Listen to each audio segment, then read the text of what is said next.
এক জঙ্গলে থাকতো এক সিংহ, নাম ছিল রাজারাজ। সে নিজেকে জঙ্গলের রাজা মনে করত।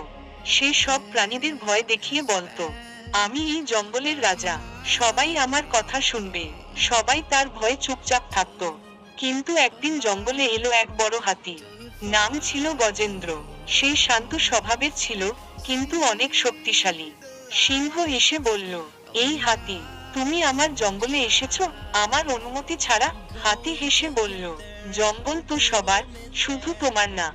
এ কথা শুনে সিংহ খুব রেগে গেল। সে গর্জন করে ঝাঁপিয়ে পড়ল হাতির দিকে।